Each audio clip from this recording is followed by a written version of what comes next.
nowhere are these women disparaged for having the children by God or by their families. Nowhere.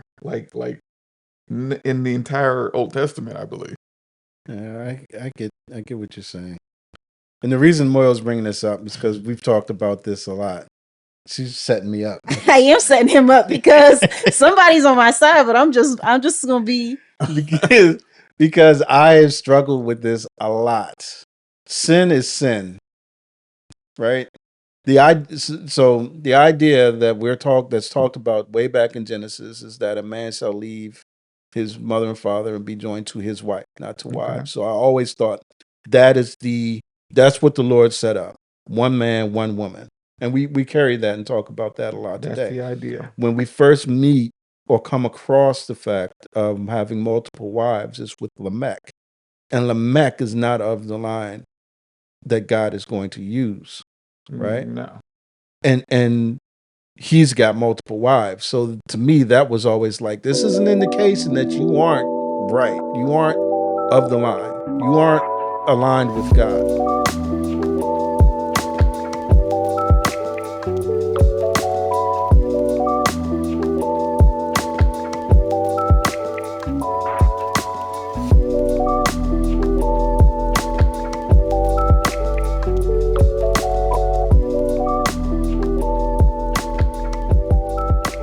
What is going on, XYZers and XYZ Nation? It's Generational Scriptures. We're back at you with another episode as we're continuing through Genesis, finishing up Genesis this season in season 5.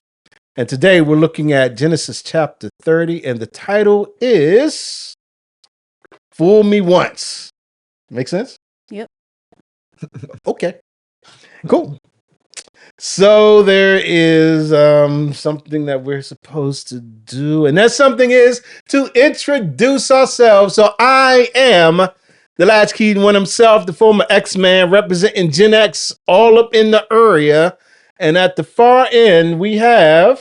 I am Maya, the resident millennial. And then again, we have our well-known guests. It's no stranger to the podcast. I've never said that before. I've always wanted to say that. It's not a stranger to you or to the podcast. He's been here several times, and we're so happy to have him back. It is none other than Pastor Ron sitting in the seat with us today. Appreciate being here, bro. Yeah. It's good. Now you old hat. We got to get you like a whole different thing or whatever, and I can just push a bunch of buttons. Yeah, who needs a special button? Yeah, I don't know. We're gonna have to figure out how that works to get everybody special buttons. Oh man! So how we usually start and how we like to start is we go and look at the last chapter, and who brings us that? None other than Miss Moyo as we look at the. Right, so boom. All right. So, Genesis chapter 29. Jacob continues his journey. He comes to a land and he sees a well in the distance. There he sees sheep and some shepherds, and he goes to ask them, who are you? They say, or where are you coming from? And they say they're coming from Haran. And he asks, do you know Laban? And he's like, yeah, we know Laban. His daughter is actually coming with the sheep right now. Mm-hmm. And so as they're talking, Rachel comes with the flock. And actually before that, he asks the shepherds why they are standing at the well and why they aren't watering or pasturing their sheep already. And it's not the time of day for them to be doing whatever it is they're doing. So we talk about was it appropriate for him to say that at this time, or was it like him being a know-it-all, or why did he question the way they were doing their thing? And they just responded and said that this is just not how we do it. We have to wait for everybody to get here. We water our sheep and we do our thing. Then Rachel comes. He takes the stone off of the well, waters her sheep, and hugs her, kisses her, embraces her, tells her who he is and where he came from. And she goes to tell her father, Laban, about Jacob. And Laban comes and he's like, oh, you're my kinsman, bone of my, not bone of my bone, my bone and my flesh. Yes, my bone and my flesh. And he is, happy to have his sister's son with him for now. Jacob stays with him for a month. And after the month, he asks him, what do you want for your wages? Like, you've been with me for a month. Should you just serve me for free? What do you want? Jacob says he would like to marry Rachel. Mm-hmm. He'll work for 7 years to marry Rachel. And Laban is like, okay, I mean, it's better for me to give her to you than anyone else. So let's do it. Jacob works his 7 years. They're like days to him because he loves Rachel so much. And he says at the end of the time of his working that, hey, I've done my time. Give me my wife. I'm ready to consummate this marriage. And Laban doesn't respond, but he throws a feast. And after the feast, he gives Leah to Jacob instead of Rachel. And he does sleep with her. He wakes up in the morning, realizes it's Leah and not Rachel. He goes to Laban and says, like, why did you deceive me? Did I not work 7 years for Rachel? And Laban is like, well, we don't do things like that here. The first one has to be married first, and then the next one. And so he says, like, you can marry Rachel still, but for another 7 years of work. But just complete the week with Leah, and then you can have her, and then you'll, do your 7 years. Jacob agrees. He does the 7 days with Leah, and then he marries Rachel, and then he works another 7 years for Rachel. Then during this time we find out that, of course, Jacob loves Rachel more than he loves Leah. Mm-hmm. God sees this and has compassion on Leah and opens up her womb, and Rachel is barren. Leah has 4 sons: Reuben, Simeon, Levi, and Judah. Right. And we talk about in that chapter how all of the names of the sons are reflective of her situation and what she's going through. But when she gets to Judah, she finally says, I will praise the Lord for basically seeing her and getting her through all of this. And that's where we stop. Yeah. Yeah. And we get to pick up from there because it seems sort of an abrupt chapter ending, if I say that.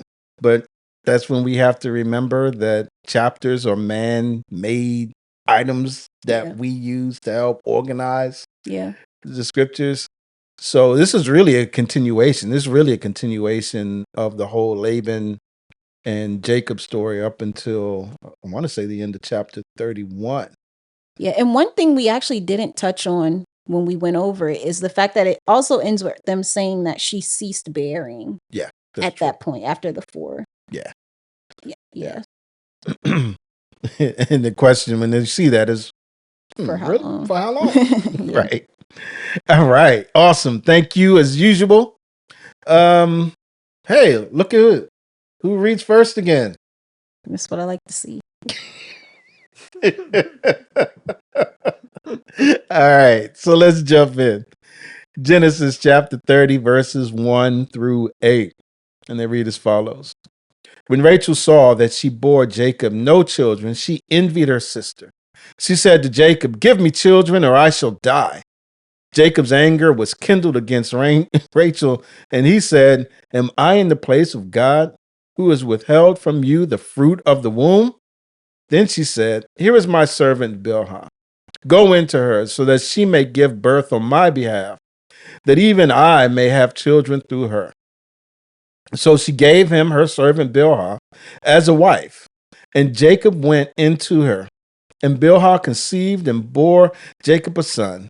Then Rachel said, God has judged me and has heard my voice and given me a son. Therefore she called his name Dan.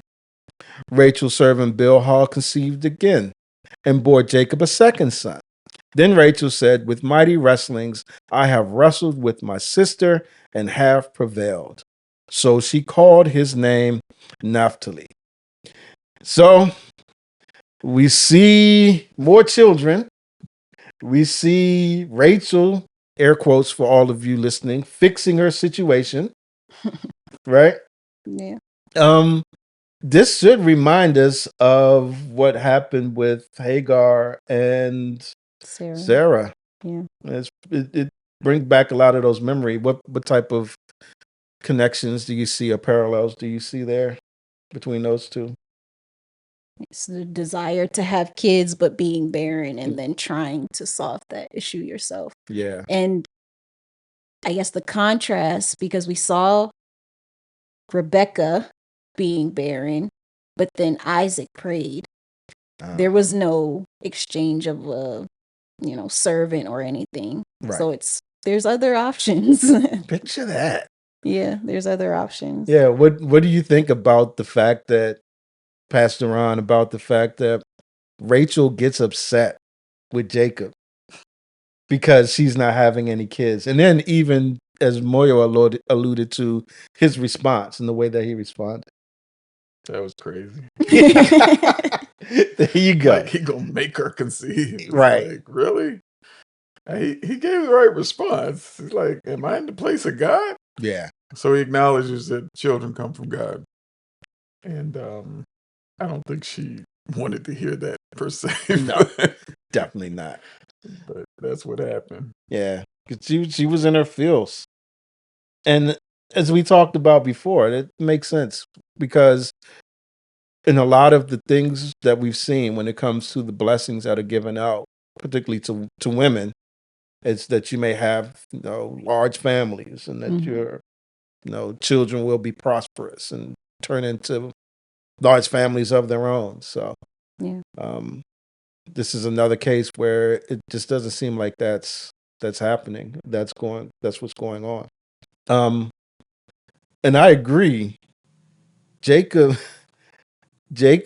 response is right, and the fact that he has no control over the womb, but he also didn't pray for her, and she's not praying for herself. Yeah. Which is like, now, I'm about to open a can of worms, but I think we have already said Jacob is growing in his knowledge of who the Lord is, right? The Lord's already spoken to him. So he's growing in that. So I would expect for Jacob to have prayed, especially because his dad did it, but neither here nor there.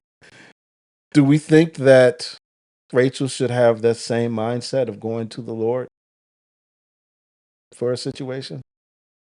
Why do we think that Jacob would have that mindset? Because in chapter 28, he said that he wasn't claiming God as his God until God does these things for him. So this is not that far after that. So maybe in his eyes, God hasn't fulfilled all of those things that he said. So is that the God he serves at this point?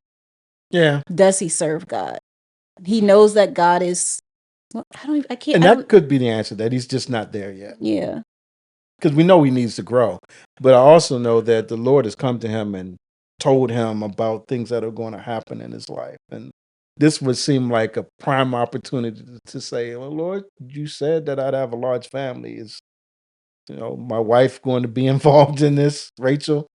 Or is it just going to be Leah, who it is, right? He didn't make any intercession. He didn't step in for her, it seemed like, which was a little off to me. Mm. Well, to answer your question a little bit more, if we look at verse 2, with his response to her, he says, am I in the place of God? Mm-hmm. So it kind of shows that he certainly believes that, in who God is and his power to cause people to procreate. He says he is the one who has withheld from you the fruit of the womb. Yep. So though he may not be as developed in his theology, in his trust, at this point, he's still kind of young, relatively young man. I think he's a believer. I mean, he has seen, visions of God. I mean, it's hard not to believe when given what he's seen in the previous chapters. And he certainly references God in this passage as the person who is, withholding or not withholding from somebody's womb. Mm-hmm. So we have to give him credit for that at least. Yeah. Yeah. It would just been nice for me to see him take that extra step that we've seen others do instead of having his anger kindled against her. Yeah. So we mentioned this about Bilhah already. I always think it's crazy just because of the modern times that we're in now, and the fact that you just be like, I'm going to give you her to go and have kids. But that was the norm at that time. And she winds up conceiving. So she has 2 kids. Yeah. And Rachel names them. And it's important to remember, as in verse 4, you don't just take the servant, but you take her to be a wife. So she becomes a wife. Good point. Yeah. Yeah, she in verse 4, Bilhah as a wife. So you can't just take her and and have sex with her and take her children. She becomes a wife. Now she's not the primary wife, or if you could say that. It's even crazier. Even though that, I mean, I know that's not the way we speak because we don't have multiple wives, but She's not the primary one. even later on in the scriptures, when it says when it talks about the women who built the house of Israel, the only 2 are mentioned are Leah and Rachel. Even though Bilhah and Zilpah are part of that group, right, that produce offspring. Yep. But they definitely become wives. Yeah. So he's got 4 wives. He's got 4 wives. And Rachel names the children, which basically makes them Rachel's children. Yeah. Right? So even though you're a wife, you, air quotes for those listening, still aren't the mother to the kids that you have. It's a weird situation, which is probably why you should only have 1 wife. But hey, what can we do about that now? That's definitely one of the ancient Near Eastern customs to adopt the children of the surrogate wife. Yep. Yeah. And so what do we make about their names, or why they're named the way that they are? I think Dan, and the way that it is, the way that that word is spelled, the word judge is in that, if I remember correctly. Yeah, it's judged. Right. And so as we were pointing out last time, Moyo, what they're saying about the circumstances of having these children, they relate to the name in some way. This is a more straightforward way. But then she says, God has judged me. It's interesting that she says, God has heard my voice. So while I say it doesn't seem like she prayed, she must have done something. Is that your all's take? That she did something for God to hear her voice. We could certainly say that. If you read it from the New Living Translation, it says, God has vindicated me. He has responded to my prayer. Right. So I don't think we should assume that these God-fearing people don't pray based on this verse. Right. We're just not told, like, specifically that they prayed. You know what I'm saying? So I think it's probably better to assume that they actually do pray. Like, it would be strange that God-fearing people never pray, and that they have issues like this and don't pray about it. But we're not told, though. Yeah, it's not so expressly. that it's good not to assume, right? Because we're not specifically told, right? But when I read this, I was like, we're not, like you just said, we're not told anywhere that she actually prayed. She could have been like Rebecca and said, but she did. We're not told, but something must have happened. And when I read it, I was like, okay, are they just calling out things And we'll see some others that seem a little out there, at least for me. Or do we assume that they actually did these things? And I think since it's recorded in scripture, I don't think this is this is just, narrative information of the historical aspects that have happened, that have been recorded. And from this standpoint, I think she did something. She prayed. It's somehow. I don't know. We don't know how or what or Maybe if she anything. didn't formally pray, Right. That's what I was she's getting at. she's she's saying my voice. So she has cried out about it, which we do have in the previous verses. Hmm. She just said it to Jacob, Right. right? Because she knows she's barren. She knows, you know, children come from God, probably Hmm. just as well as Jacob knows that. And she's putting demands on Jacob as the leader of the family. Well, you need to intercede with God to get this done. Right. And it's like God surely hears her cries, to her husband as well, Right. whether she's praying or not. Yep.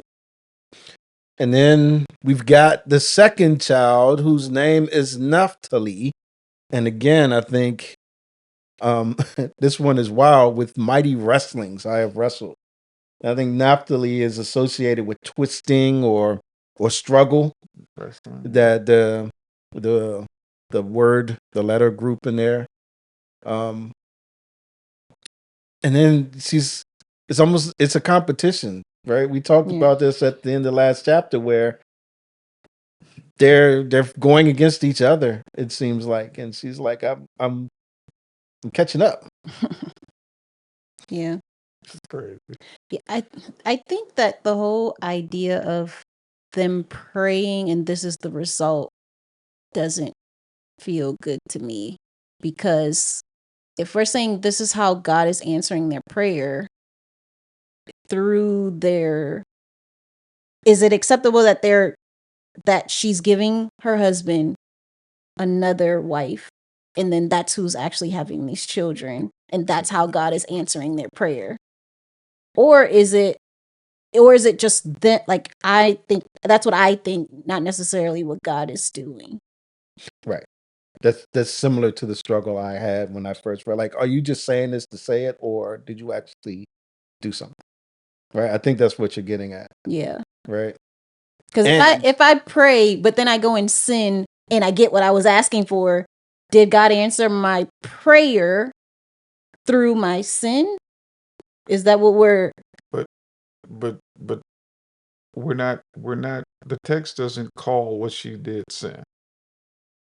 Okay.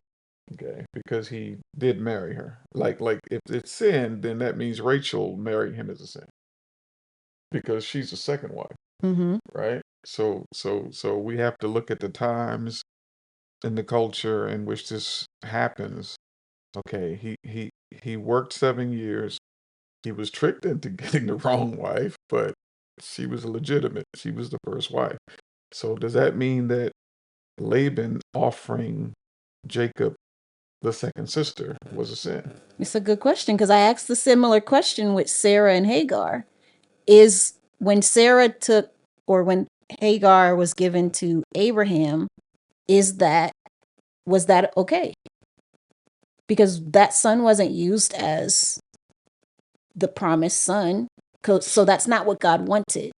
Well, see, when you say that's not what God wanted, I mean, let's take today's text in chapter 30.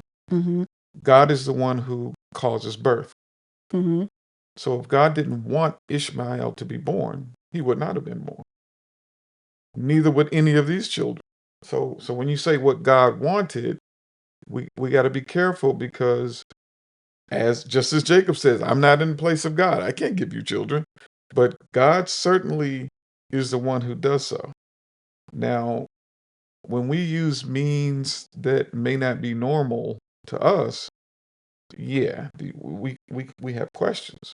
But I don't think anywhere in the text is it looked down on that he had the second wife, the third wife, or the fourth wife.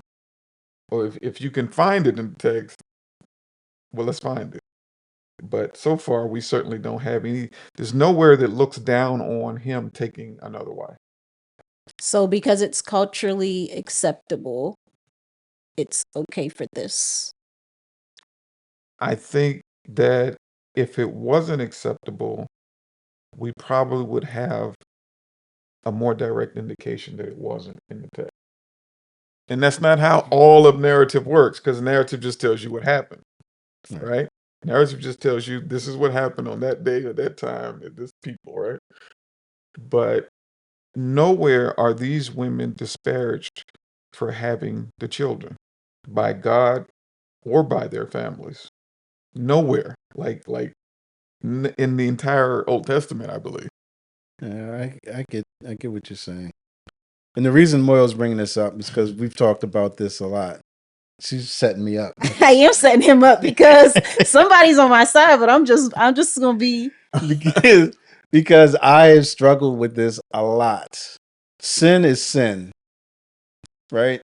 The idea that that's talked about way back in Genesis is that a man shall leave his mother and father and be joined to his wife, not to Okay. wives. So I always thought that's what the Lord set up: one man, one woman, and we carry that and talk about that a lot That's today. the idea. When we first meet or come across the fact of having multiple wives is with Lamech, and Lamech is not of the line that God is going to use, right? No.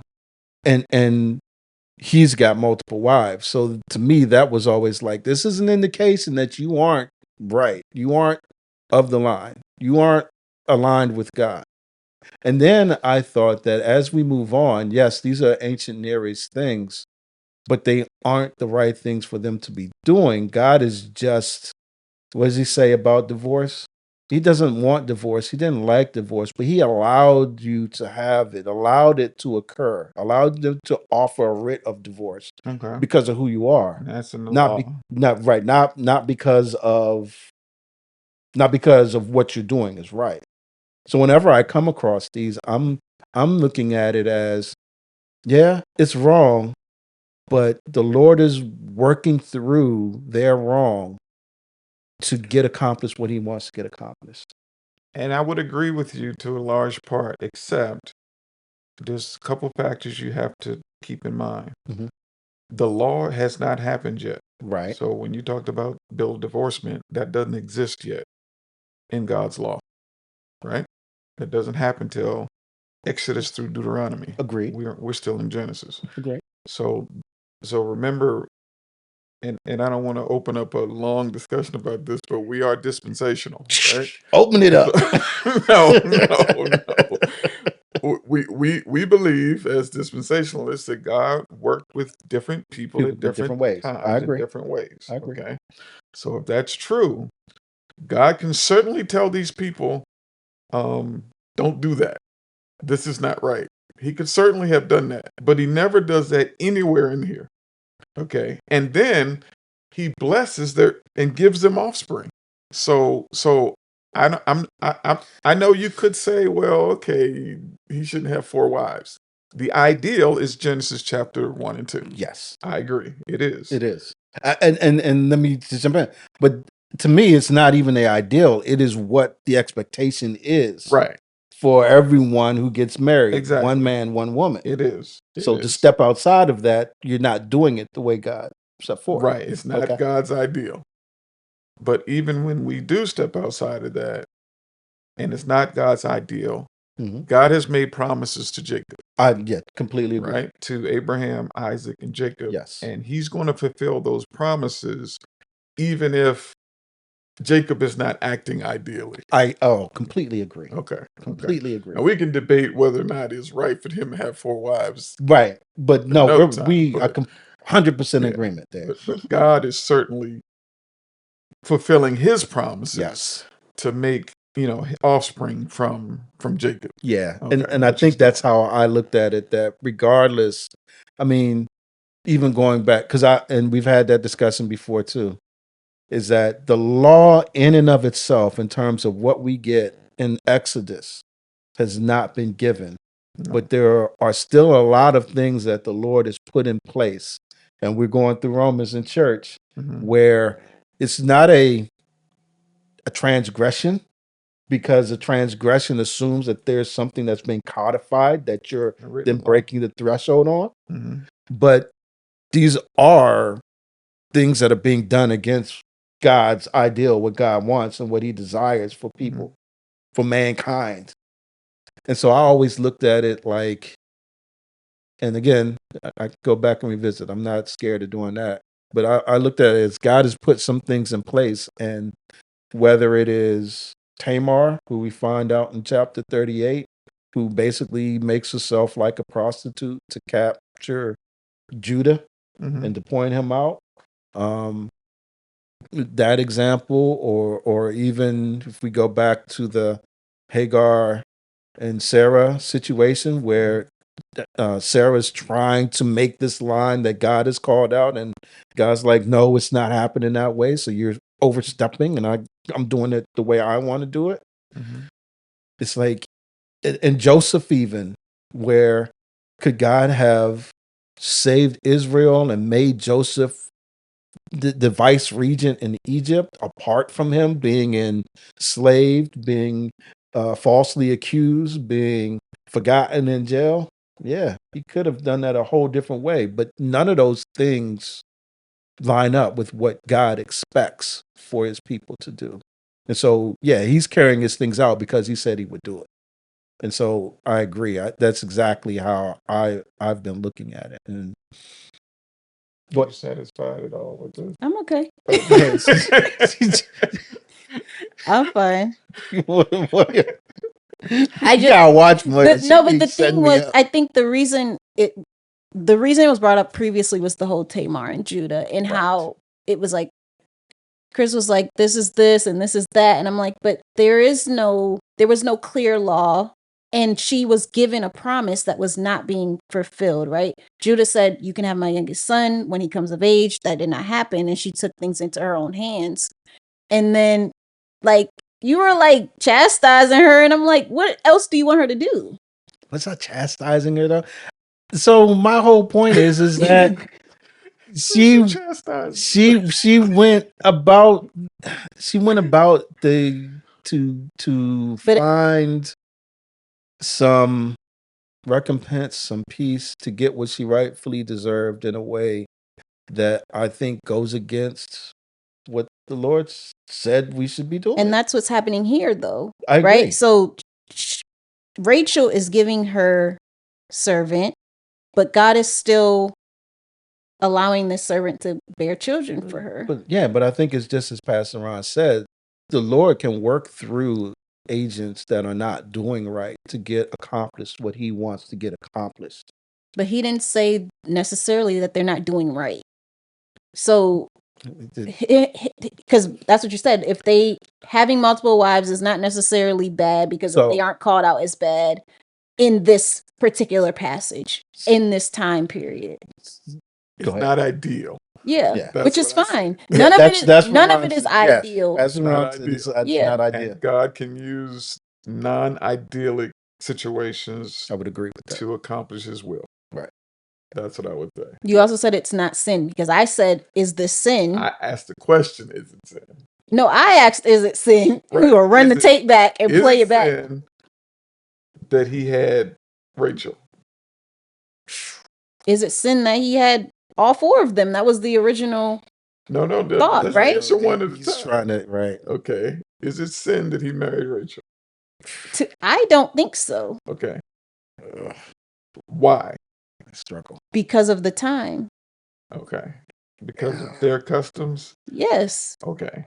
And because there's no law yet given. But his problem is that the time does not overturn God's ideal, is what he's saying.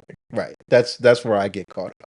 Like no time would overturn God's ideal. And I don't think I'm wrong with that. Which is correct. Right. Like God's made one man and one woman, which means that his desire was that a man marry a woman for life. That was God's desire. That's what he made. That's his ideal. That's why I keep saying that word, ideal. That is what God made in the beginning. Now, fast forward to Abraham and Sarah and Hagar. Okay. Hagar, same situation is happening right now. Mhm. Ancient Near East, um, servant of Sarah, under her power, right? God, she runs away from home. God said, "Go back to your master." That was crazy too. Right? Like, go back and subject yourself to her. It's like, I'm just trusting you, Lord. Well, isn't it wrong to be subject to her in this way? Well, not necessarily, because she became her servant. She wasn't a slave in the sense that we went to Egypt, stole her, and brought her back. That's not what happened. In the ancient Near East, a servant usually made herself a servant. Wasn't made a servant, but made herself a servant, to have, what she needed to care for her family, stuff like that. So by the time we meet Laban, he already has as servants Bilhah and Zilpah. Mhm. They're not forced servants. They're agreed servants. And in their culture, your agreement to be a servant means that if the master asks you to become a wife and bear children, that's part of the agreement. Okay. I don't have a problem. Okay.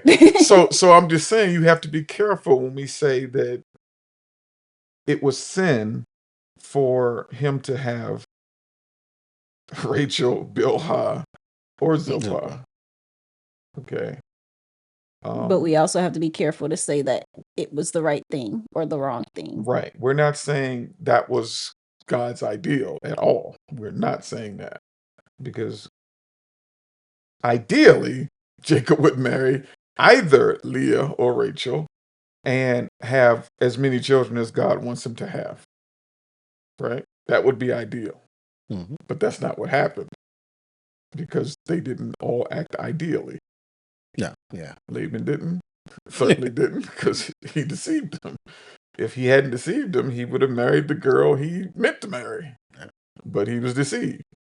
And that brings up another point. Why is all this happening to Jacob? Right. It's happening because of what happened there. It's happening because of what he did in the past in his own family life. He took part in deception. Now God's got to teach him, that's not my way. Yeah, you believe me, and I've chosen you, but I need to show you. I'm going to let some stuff happen to you so that you understand that deception is not ideal in your relationship with the Lord. That's what's happening, because he's already been tricked into marrying the older daughter. He's going to be tricked some more, or at least tried to be tricked. Well, we know he was tricked because his wages got changed like 10 times later on.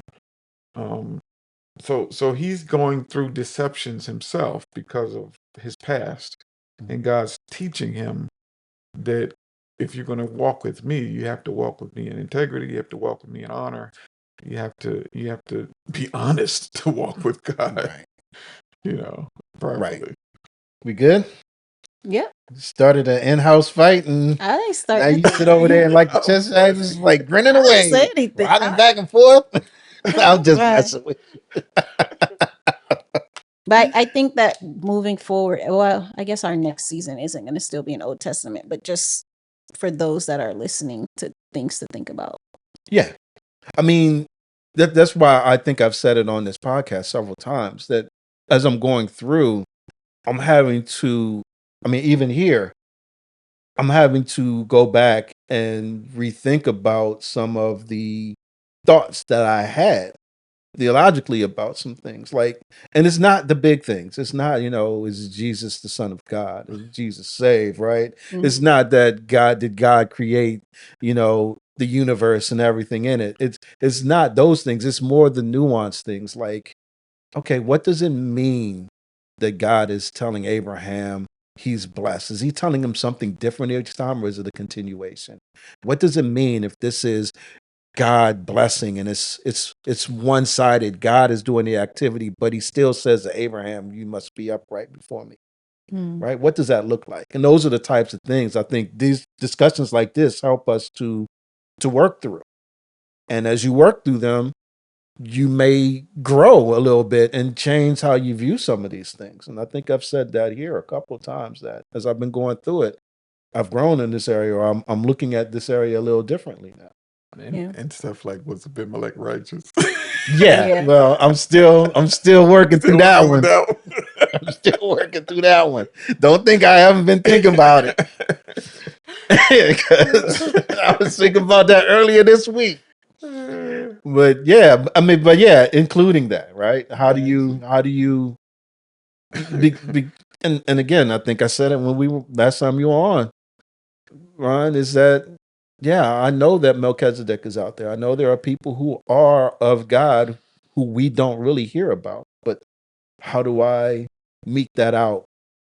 Trying to be as aligned with Scripture as possible. You just have to be careful with assuming things. Right. So this is I'm all of us do. Yep. Sorry, folks. It's what I got. And if anybody says they got it all figured out, I don't believe you. Yeah. All right. This was good. Any other discussion on those couple of verses we need to have? I think we're good. All right, cool. Next up. Verse 9 through 13. When Leah saw that she had ceased bearing children, she took her servant Zilpah and gave her to Jacob as a wife. Then Leah's servant Zilpah bore Jacob a son. And Leah said, "Good fortune has come." So she called his name Gad. Funny, Zilpah was not even allowed to name her son. Yes. It's Leah and Rachel who are doing all the naming because of the adoption and the servanthood. And Leah said, "Good fortune has come." So she called his name Gad. Leah's servant Zilpah bore Jacob a second son. And Leah said, "Happy am I, for women have called me happy." So she called his name Asher. All right. So since Leah had ceased bearing, as we find out at the end of chapter 29, and then Rachel says that she won, that she's wrestled and won. Yeah. Leah's got to do something now. Yeah. I mean, this just seems to be an exacerbation. This is like, this situation is just causing things to pile up and pile one on top of another, right? I don't know. That's just my observation. I think the big thing out of these two are just the names and the children and what she says about them in these couple of verses, right? And the fact that there's a contest, like you said earlier, going on. Yep. Well, it's reminiscent of the contest between Jacob and Esau. He was always in a contest with his brother to take away his birthright, right? To take away his blessing. Right. So they were Constantly in that contest. Yep. During their lifetimes. Even at birth, he was holding on to his heel, right? No, I want to come out first. Right. So, in his household now, there's a contest going on, and he evidently is powerless to do anything about it because they don't even talk about Jacob. And I think we'll see that in real live action happening in the next set of verses as well. Yeah. You'll see. We'll talk about that, but that's one point I definitely wanted to touch on. Gad, Big Gad, good fortune. Yeah. So Gad is a play on that. And Ashra, happy, right? So Asher, and so again, this formula that we're seeing with the names and the naming and why they're being named that way, it all sort of fits. Yeah. At least right now, Leah doesn't seem as though she's as petty, saying that she beat Rachel at anything. But we'll see how long that lasts. Oh man! So, anything there? Anything else for those? All right, Mario. Genesis chapter 30, verses 14 to 24. In the days of wheat harvest, Reuben went and found mandrakes in the field and brought them to his mother Leah. Then Rachel said to Leah, Please give me some of your son's mandrakes. But she said to her, Is it a small matter that you have taken away my husband? Would you take away my son's mandrakes also? Rachel said, Then he may lie with you tonight in exchange for your son's mandrakes. When Jacob came from the field in the evening, Leah went out to meet him and said, You must come in to me, for I have hired you with my son's mandrakes. So he lay with her that night. And God listened to Leah, and she conceived and bore Jacob a fifth son. Leah said, God has given me my wages because I gave my servant to my husband. So she called his name Issachar. And Leah conceived again and she bore Jacob a sixth son. Then Leah said, God has endowed me with a good endowment. Now my husband will honor me because I have borne him 6 sons. So she called his name Zebulun. Afterwards, she bore a daughter and called her name Dinah. Then God remembered Rachel, and God listened to her and opened her womb. She conceived and bore a son and said, God has taken away my reproach. And she called his name Joseph, saying, May the Lord add to me another son. All right. I labeled this section the mandrake situation. So, what are mandrakes? Did anybody look those up? Yeah, it's like a purple, green, and yellow plant. The flowers are purple, and the stem part is green, and the part that sticks in the ground is yellow. Yeah, it's kind of weird looking. It is. It is. You wanna see some weird things? Go look up mandrakes online. Yeah, Yeah, little faces. yeah. It was bizarre. I was like, all right, did somebody AI this and put like the little face there, or is it?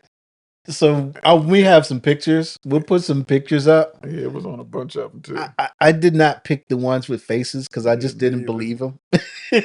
So it was terrible. I was just like, man, what is going on? Little ugly face on it. I'm like, it's a plant. How the face get on it? And yeah, exactly. That's how I was just like, why does this look like a little weird person? That from?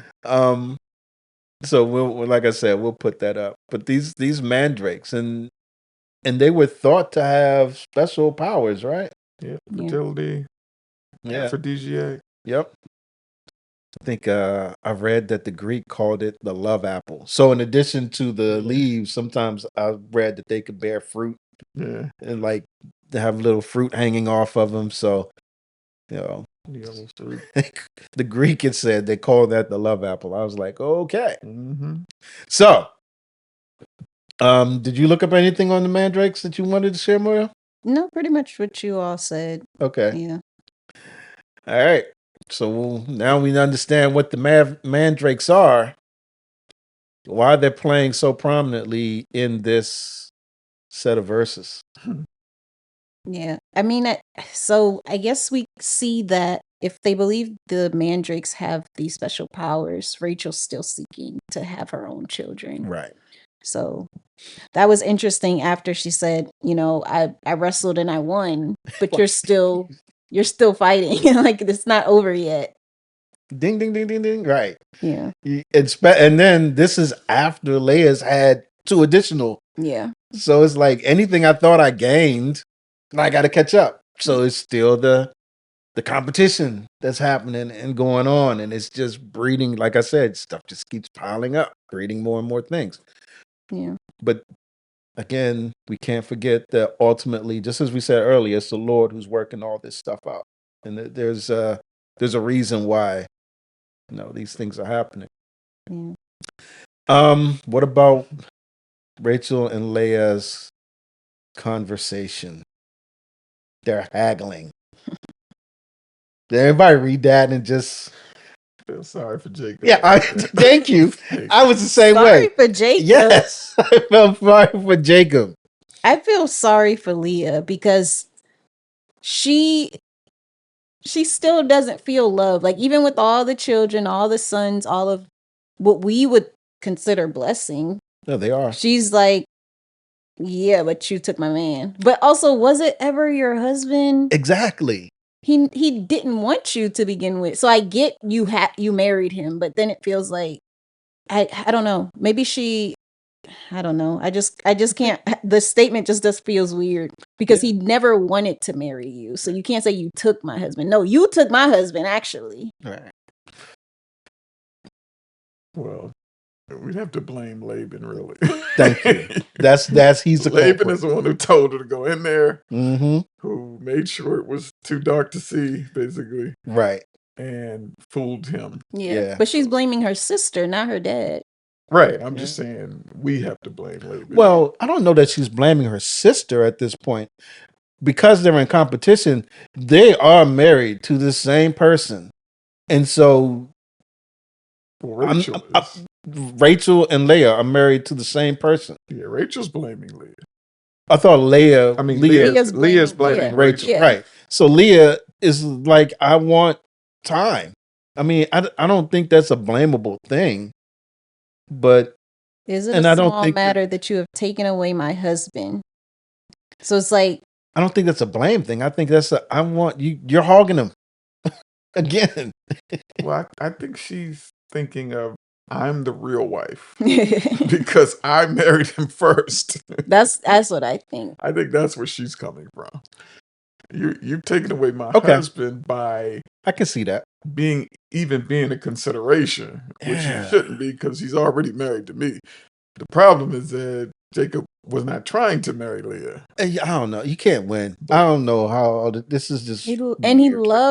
loves Rachel more. He So does. I can see why Leah saying you taking away my husband when we're like, it was never your husband, really. Right. But that's what she has. That's all she has. Right. And she's like, you get all the attention, you get all of the love. And she's been put into an impossible position. Yeah. I mean, her father has not set her up well in doing that to her. He did her dirty. Bottom I line. mean, That's what you say today. Maybe he didn't think that was what was going to happen, though. I don't know that he cared. Well, but that's probably just that me. too. I just have a really low view of Laban. I'm sorry. It's bordering Reuben. It's bordering Reuben territory when Reuben wanted to give up his grandkids instead of himself to Jacob, to Israel. Yeah. I don't know. I know. The Lord's still working on me, but I just have a really low view of who he is. So, but so what about the haggling? It's I think you said this earlier. It's really seems like the Esau coming back from hunting with no food, asking for a stew, and they're making a trade over this. Yeah, it definitely reminds you of what Jacob did to his brother. Yeah.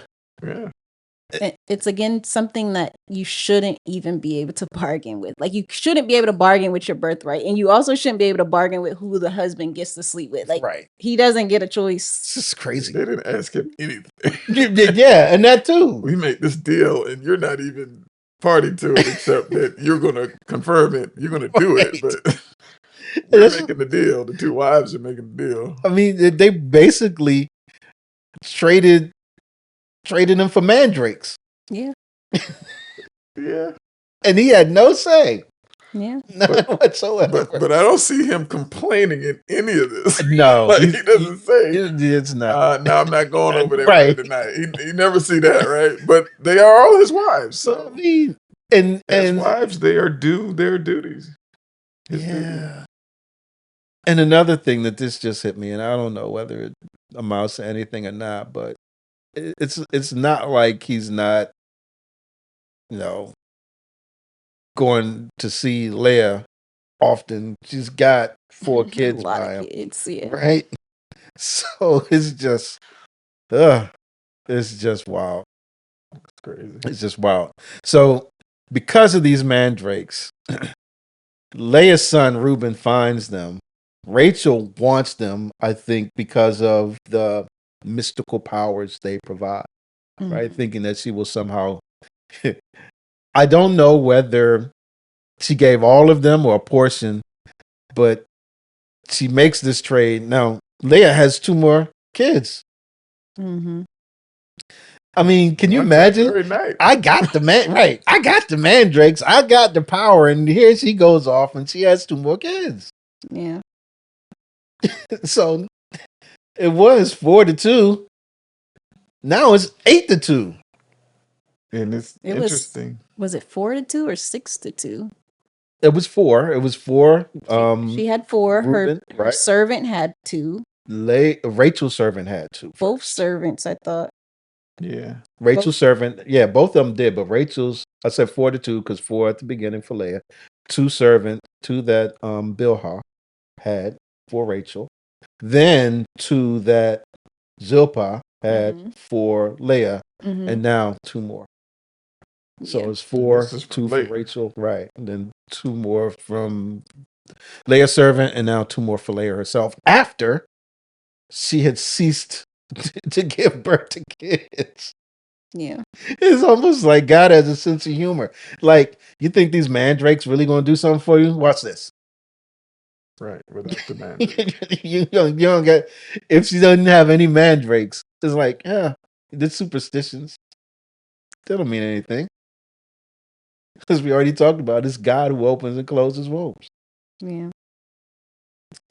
All right. I've been talking too much. This is really weird to me. Just to point out, Uh-huh.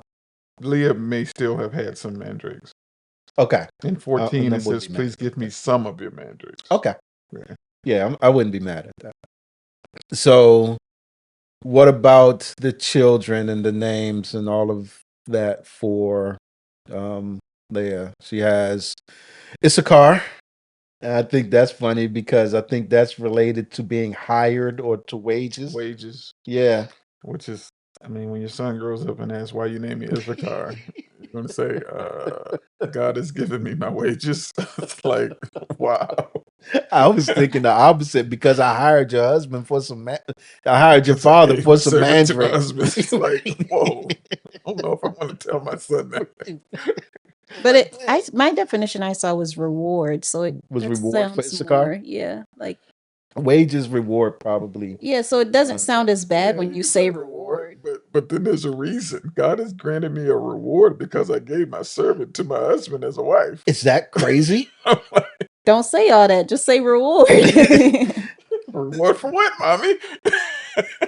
Right. Right. What did you win? How did this work?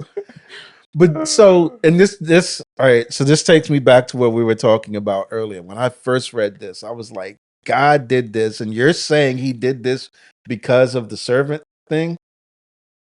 I was like, it just takes me back to is God pleased with what you did there? That's what. Which makes me wonder if they're just saying things to say them. Yeah. Does that make sense? And I know we can talk about ideally and all, but it just sounds weird coming out of someone's mouth. I think people do that though, even now.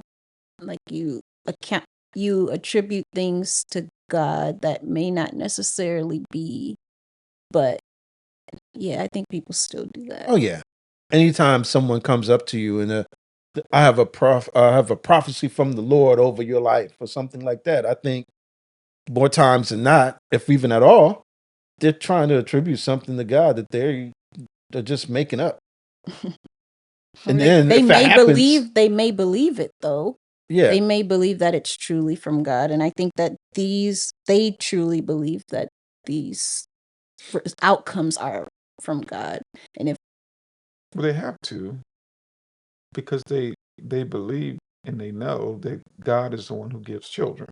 Yes. Now their reasons for God doing it may be shaky. Yeah. But that God is doing it is true. Right. Yeah. That accords with truth. Yeah. Is that what you see, Moyo? Yes, that God is the one that gives children. Mm-hmm. Is God giving you children because of this? Right. Yeah, that's what I'm saying. Right. It's shaky. That might be shaky. Yeah. But that's what their reasoning is. And I think they truly believe that that's the reason. Yeah. I also would not be surprised if they think these mandrakes has something to do with it either. Oh, yeah. Of course. That was one of the beliefs. Right. So again, up and all through this, all these superstitions. I was just dealing with one the other day. And it's like, look, God is going to do what he's going to do. What your thinking is about how something may or may not work with this powerful, I don't know what you want to call it, plant or thing. I mean, and not just a plant, but anything that we use that helps, that can be a superstition, that can be used as, if I do this, then this is going to happen. If I do this, then this is going to happen. God is just, he's going to work the way that he wants to work in his sovereignty and in his providence. And we are told in 17 that God listened to Leah. Yep. So he is active in this whole, scene. Yep. And we have to go back and say, God listened to Leah. Then she must have been reaching out to God, just as we said when God listened to Rachel. And remember, she's the first wife. She is. She is. But you feel bad for her, to Moyo's point.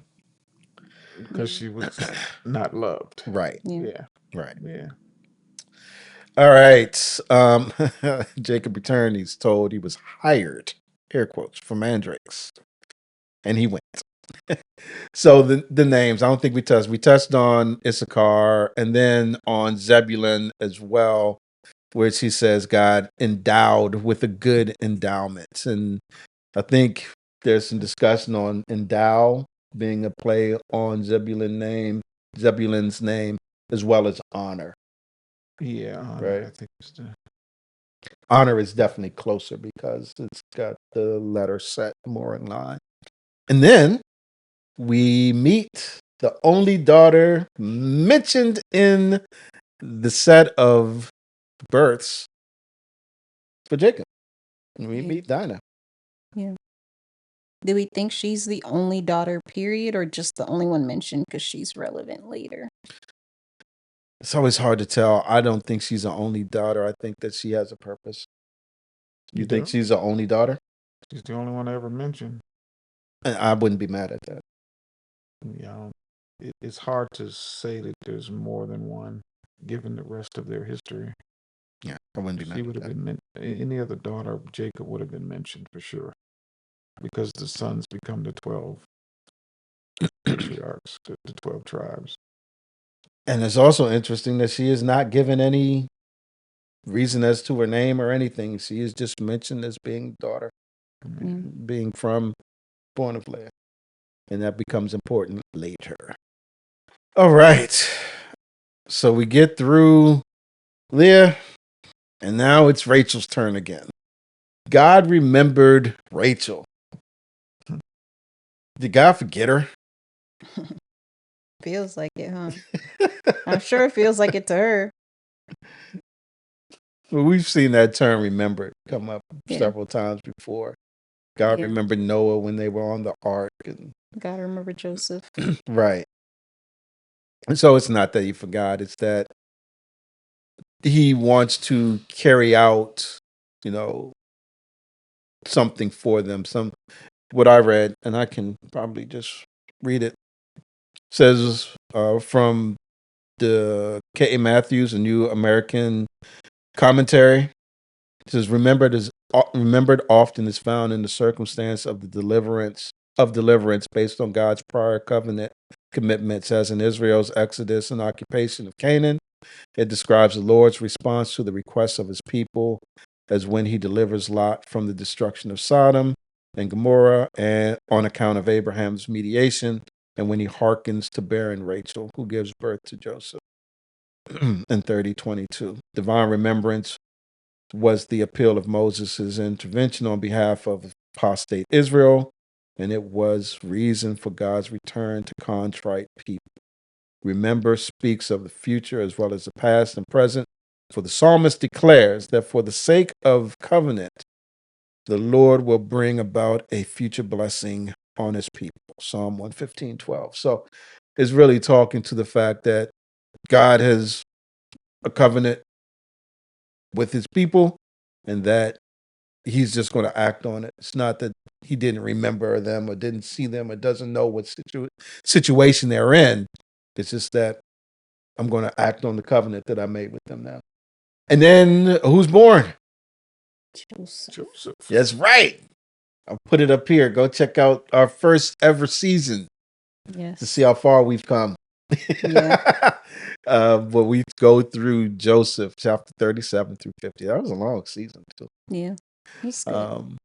But yeah, go check that out. But that's the Joseph that we find starting in his life's journey is started to be discussed in chapter 37 of Genesis. All right. And then she actually asks and says one other thing after the birth of Joseph. Yeah, may the Lord add to me another son. Right. So she's like, she does not want to be one and done. She wants to have multiple kids, multiple children. All right. Anything else to discuss there? All right. Genesis chapter 30, verses 25 through 30. As soon as Rachel had born Joseph, this is getting good too. This is a good part. As soon as Rachel had born Joseph, Jacob said to Laban, "Send me away, that I may go to my own home and country. Give me my wives and my children for whom I have served you, that I may go. For you know the service that I have given you." But Laban said, "If I have found favor in your sight, I have learned by divination that the Lord has blessed me because of you.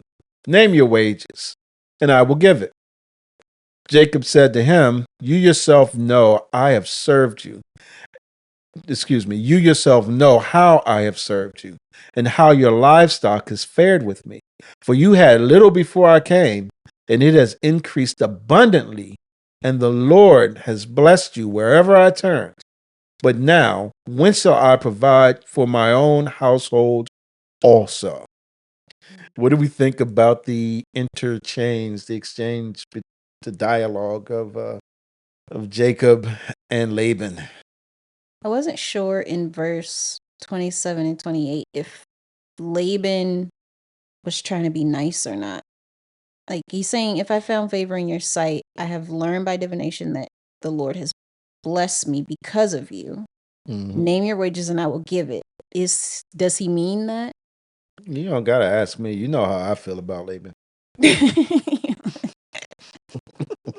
But it sounds genuine at first. No. And then we know it's not, but initially, because even when we talk about Laban in the beginning, it always starts off feeling like, yeah, let me do this for you. Yeah. I want to do that. True story. Went to get a car. Was in the market for a car. My wife actually went to the salesperson and said, "Do not try to sell Chris this car, because if you try to sell it to him, he will not buy it. Just let him come to it on his own." So some of that is my bent. If I think that you're just trying to butter me up and all of that stuff, it's like, nah. I know. But that's just me. I'm sorry. So that makes it even worse for me and Laban, I guess. We just wouldn't get along. Well, Laban's prospering from having Jacob there. He knows that. Yeah. And he wants to keep it going. Yeah. So I think he's genuine in wanting to have him stay. Oh, yeah. But not I don't look at 28. Name your wages. Yeah, well. You can write his own check, his own ticket. So not that Laban wasn't going to trick him out of it. Right. But we don't know that yet until later. I couldn't. That's why I said the title was Fool Me Once, because this seems really similar to what was said in the previous chapter. Name your wages. Yeah. Should you just stay with me as a kinsman forever? You're not a slave. I can't make you a slave. Do I handle you as a servant or as someone who has a job that works for me? Or name your wages. How do you want this to work? But I don't know if Laban is not privy to everything Jacob knows. Like God's told Jacob, you're going to come back to this land. Yeah. And, he's got to come back to Canaan. But yeah. Laban's like, hey, you can just stay here forever and I'll just pay you whatever you want. Mm. Yeah. And that's sort of intimated when he says, send me away that I may go to my own home and country. Isn't that like place in my land? Yeah. And so to me, when you read that, it's recalling the fact that the Lord has told Jacob that there's land for you that I have provided for you. Mhm. Right. But again, Laban doesn't know that. And Laban, for all his intents and purposes, he wants to keep him close. Yeah. Oh, yeah. So I think all of this is a ruse. Again, it's probably because of my. But there's no reason to I ruse just don't at this trust point. them. It's just an offer It's to personal. keep him here. I don't know. I'm in the way. I can't see it. I can't give him any. I mean, have I found favor in your sight? If I have found. Dude, you are basically the boss. What do you mean? The boss doesn't say that to someone who's working for him. And Yeah, but that just means that Jacob was willingly working for him. So yes, anytime Jacob was ready to go, he could leave. He wasn't a captive. then why does he's asking send me away? So it's like send me away. I get it. It's not captive. He's not. I mean, he He just can. want to wake up one day and leave. He they are family. He isn't his employee. I mean, wouldn't that be upstanding of Jacob to say, look, I'm ready to go. I need to get my Yeah. stuff together so I can leave. So he That- goes to him. That's not the feeling I get from this. Where are you getting all these feelings from? I don't know, man. I mean, I'm at a this sensitive point, person.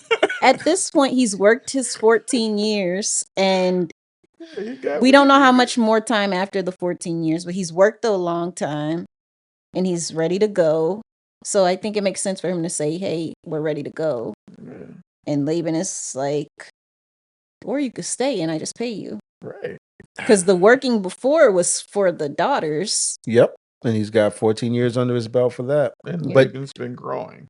yeah, Yeah. and Laban's been enriched by his being there. so let me ask this. Do we think that he has anything to take with him? His wages has been his daughters and thus his family. Mm-hmm. So he has not amassed any wealth yet For himself. for himself, which Until- is his concern. Until the rest of the chapter. Right, until we get further. But Right. as of this point, he hasn't amassed any, and I think that's why he keeps saying, when do I build up for my own household? When But do I mean, do that? He's amassed children. Yes. So he has a bunch of children now. Yes. He has a quiver. Right. So I think that's the main part of what he wants to or has at this point, which Yes. is great.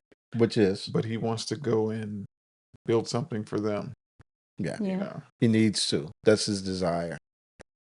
All right. So you all think Laban is being upstanding citizen, and I. No, we said Laban. All right. Laban I'm is trying sorry. I to get him went to stay. Right. He's looking out for his own interests because he's been blessed. Like he said, he's been blessed because Jacob's there. He acknowledges that. Yeah. That's true. And he's been blessed because Jacob's there and has not had to give up anything he owns. Except his two daughters. Only his daughter. And two servants. Yeah. And so yeah. I can't with him. I can't with him. But I thought it was interesting that Jacob is ready to go with nothing, though. He's ready to just pack up his wife and his kids and go home. I guess he came with nothing, so Yeah, I mean he didn't come like the servant with 10 camels and gold Yeah. rings and all of that stuff. So but he would make this journey with his wife and his children mhm, without even asking Laban right. for something. Like, I did all of this. I don't know. Do we think that Jacob is trying to get something? Like, you yourself know I have served you and all your livestock is fared with me.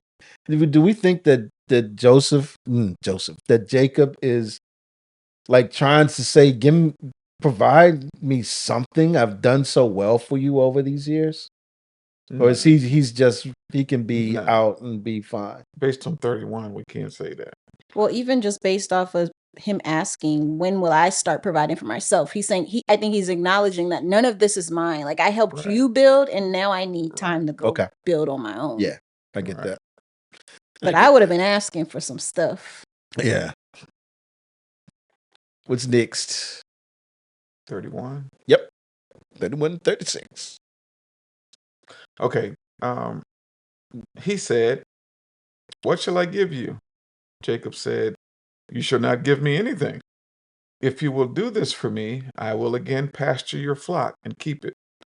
Let me pass through all your flock today, removing from it every speckled and spotted sheep and every black lamb and the spotted and speckled among the goats, and they shall be my wages.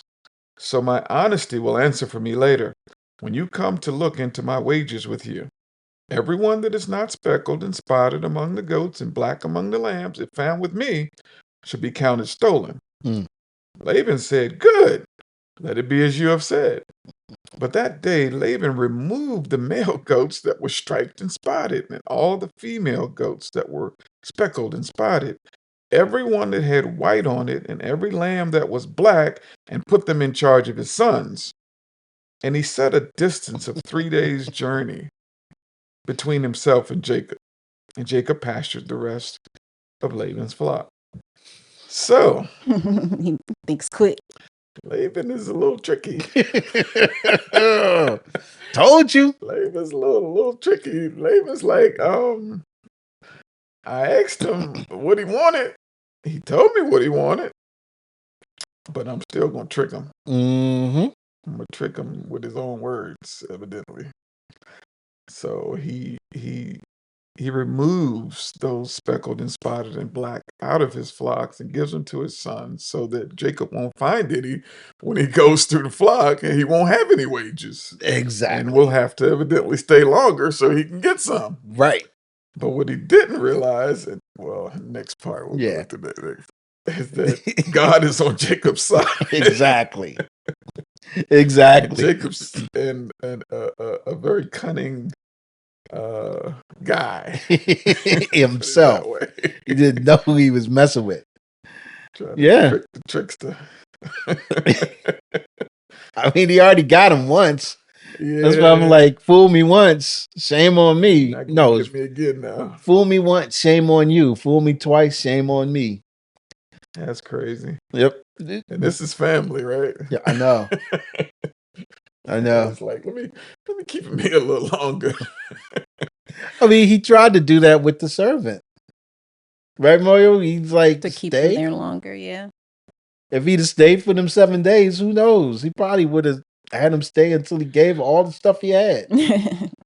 Give me some of them camels. Yeah, I'll take one of them camels. Oh, man. So one thing that sticks out to me that I had to read and reread because I was trying to understand what was happening is that, okay, let me see if I get this right. Goats are usually black or brown or dark. And so speckled and spotted goats would be any goat that had white in it. Whereas sheep and lambs are usually white. So any speckled, spotted, striped, or black would be sort of the, I think I put in notes that less valued, and I don't think that's true. I just think that they are less prevalent. Did you all see that? I don't think there's necessarily a one. It has to be a certain color, like it has to be black. I guess you're getting that from the 35 where it's saying which ones he removed. Yeah, from which ones he removed. So the goats that had white on them, right, and then every lamb that was black, right, they took out. But also the spotted and striped because they could be a mixture, right, if it wasn't like a pure color. For that day, Laban removed the male goats that were striped and spotted, and all the female goats that were speckled and spotted. Right, which shows that female goats can be both or not, and male goats can be both or not. Mm-hmm. So they could be white, or they could be striped, or they could be spotted. And he's removing them. Yeah, right. Because that's what Jacob said he wanted to have as his wages, not that they couldn't be black or white or whatever. In 32, he's like, let me pass through all your flock today, removing from it every speckled, spotted sheep and every black lamb, and the spotted and speckled among the goats, and they shall be my wages. Well, we don't know how many there were. No, you don't. He was just going to go through and take those, Mm-hmm. probably because there was less of the speckled and spotted and black than there are that were not speckled, spotted, or black. Right. Because Laban, of course, would keep the majority and he would just take a small part. Mm-hmm. So Laban was like, okay, I'm not going to let you take any, basically, because I'm going to move all of those that you've called out and give them to my sons. Right. So now you're not going to find any speckled and spotted and black. Right. That's what he's doing. Yeah, but so he says the goats, striped, spotted, female goats, speckled, spotted, and every one that had white on it. So he's talking about the goats, which is why I think that they were dark, black or brown, usually for goats. And then it says, and every lamb that was black. So that's why I think the lambs, sheep are generally white, off-white, whatever you want to call it. And he's taking all of the black ones away. And I would think he would also have to include, I don't know if sheep can be mottled and speckled and striped. I don't know. Probably. But anyone that wouldn't be white so that he can say, these are mine.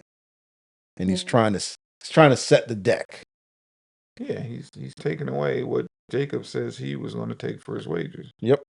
Yeah. You don't know Jacob like that. And then to top it off, I'm moving 3 days out. So makes it harder for any chance for them to come back and get into the fray. Yeah. And he gave him to his sons. So we do know that he had sons because he's putting his sons in charge of all of those that were taken out. Yeah. Ah. I know they said they put him 3 days away, but we didn't really know when Jacob was supposed to go do his collecting. So as soon as Laban finds out, it sounds like he automatically is like, "Hey, sons, go grab these and start moving." Yeah. But we had no idea how long or when Jacob was supposed to go searching for these animals and like collecting them to separate them. You mean when he was supposed to start, like, Yeah. taking care of Passing them? through. Yeah, collecting his wages from them. Oh, yeah. I'm not.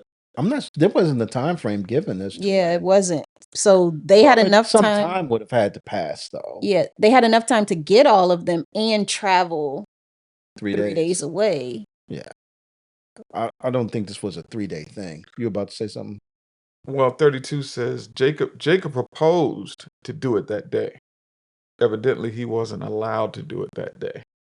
See, he says, let me pass through all your flock today. Removing, yeah. And so he was going to do it immediately. So why didn't he? He probably was not allowed to do it that day so that Laban would give himself time to move those out of there. Yeah. So he probably put them off for a few days just so he could move them out of there. Right. Without Jacob seeing him do it. And so, because Laban's going to figure out a way to keep his stuff. Because it says that day in 35, the same day, Laban removed the male goats that were striped. So he had to have done it before Jacob was allowed to go through the whole flock. Right. But it was the same day that Laban removed them. So it wasn't that much time that passed. But it was enough time to give Laban enough time to get his flock out of there. Yeah. Yeah. I can imagine if Jacob saw him moving them, he's like, hey, what are y'all doing? Right. You setting me up again. Yeah. Right. But remember, Jacob knows the flock probably better than Laban does. Oh, yeah. Because he's been pasturing them all this time. Yep. Genesis chapter 30, verses 37 to 43. Then Jacob took fresh sticks of poplar and almond and plane trees and peeled white streaks in them, exposing the white of the sticks. He set the sticks that he had peeled in front of the flocks in the troughs, that is the watering places where the flocks came to drink. And since they bred when they came to drink, the flocks bred in front of the sticks, and so the flocks brought forth striped, speckled, and spotted. And Jacob separated the lambs and set the faces of the flocks towards the striped, and all the black in the flock of Laban. He put his own droves apart and did not put them with Laban's flock. Whenever the stronger of the flock were breeding, Jacob would lay the sticks in the troughs before the eyes of the flock, that they might breed among the sticks. But for the feebler of the flocks, he would not lay them there. So the feebler would be Laban's, and the strongers Jacob's. Thus the man increased greatly and had large flocks, female servants and male servants, and camels and donkeys. Did you all see anything about how these sticks impact? I read that wasn't a real thing. Like, I don't know what he was doing. yeah, I kept seeing that it wasn't like actual, like if you did that today, it wouldn't produce it wouldn't make your things have stripes and spots and whatever and whatever. Mhm. But it worked for him. He did it? Well, it worked for him because of supernatural intervention. Thank Yeah. you. And we're not told that until the next chapter, Yes. where it's explained why this worked. Right. Yeah. Yeah. Yeah. Yeah. Yeah. So this took me back to the mandrakes a little bit, where it may not have been as, I don't know if you would call it a superstition, fully like the mandrakes were, but just that he's doing something, thinking it will bring forth a specific outcome, and it really has nothing to do with the outcome. The outcome, again, is all on what the Lord is doing. Mhm. At least at that time. Now we know, right? There's recessive and dominant genes and all of that stuff, and all of that comes into play. But I am not going to say that Jacob knew that then. Yeah. But it doesn't take away from the fact that he still knew how to handle the flocks, right? Oh yeah. What else do we see in there? I mean, God is continuing to bless him, so the ones he's pulling out are stronger. The ones he's gonna leave for Laban are gonna be weaker. The weaker So ones. Laban did all of that for nothing, really. Yeah. And this is going to come out with the weaker of the flock. Yeah. Well, Laban could have been fine, but he tried to trick my boy. Yeah. If he had left him well enough alone, it's been like, okay, I'm gonna send you away. Go ahead. Instead of trying to trick him, he would have had all his flock. Yeah. Yeah. And Jacob was like, you don't have to give me anything. But trying to trick him is what got himself tricked. Mm-hmm. You know, Yeah. God's like, okay, you're trying to trick my man, you're trying to trick Jacob. Okay, that's enough of this. Yeah. So I'm going to now take your stuff and give it to him. Yep. Yeah. Exactly. He just, oh, yeah. Jacob got him good. Gave him the weaker flocks. Still got all the speckled, spotted. Continued to breed them, such that there were even more and more.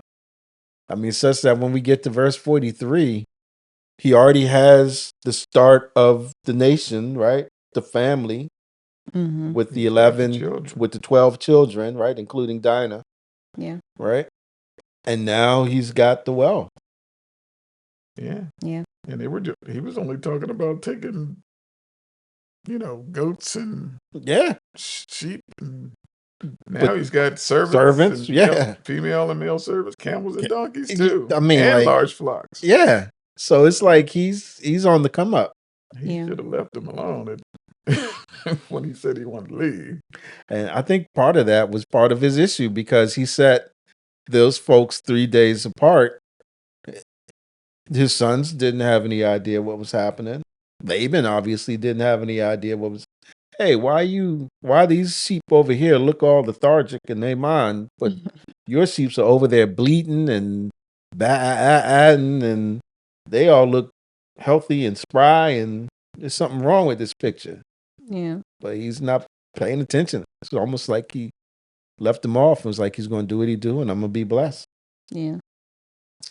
But I think this took more than 3 days, of course. Oh, yeah. I think this takes time to get because the breeding season. Right. And once they breed, you got to have time for them to be birthed. and then for them to grow up Yeah. and all of that good stuff, Yeah. right? He was there a while longer. Yep. Yeah. But in that time, he became rich. Yes. Very rich. Yes. Did I miss it, or did it say how long it was?